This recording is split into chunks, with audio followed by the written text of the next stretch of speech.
ઈ ચેહર ભવાની કુવામાં અંતર ધ્યાન થઈ જાય અને પછી સાહેબ પાટણના પાદરમાં એ રોમ જોમ જાજરના જેને કહેવાય કે અવાજ સંભળાય ને ધીરા ધીરા ધીરા ડગલા માંડતા માંડતા એ પાટણના પાદરમાંથી માં ચેહર ભવાની નીકળ્યા અને ત્યાં એક ફકીર બેઠેલો અને ફકીર માને જોઈ ગયો, માનું રૂપ જોયું, માનું તેજ જોયું એટલે ફકીરને ખબર પડી ગઈ કે આ કોઈ દેવી શક્તિ છે.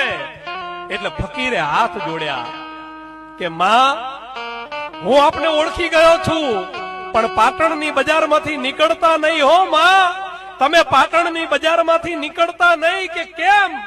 કે માં, હું તમને ઓળખી ગયો, જગત તમને નથી ઓળખતું માં. હું ઓળખી ગયો, જગત નથી ઓળખતું. ક્યાંક કોઈ હલકા માણસના મોઢામાંથી તમારા માટે ખરાબ વેણ નીકળી જાય તો પાટણનું ધલોત પલોત નીકળી જાય માં. એટલે તમે પાટણની બજારમાંથી નીકળતા નહીં.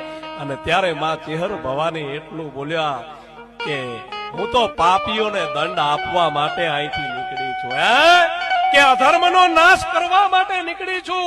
એટલે પાટણની બજારમાંથી ડગલા માંડવાની છું. અને ચેહર ભવાની છે ધીરા ધીરા ડગલા માંડી અને પાટણની બજારમાંથી સાહેબ નીકળ્યા.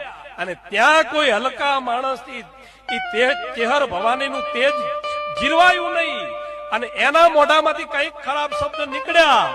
અને ત્યારે માં ચેહર ભવાની બોલી કે હવે જો આ પાટણની ઓરવારને ભડકે ન બાળું ને તો હું ચેહર ભવાની બની જાઉં.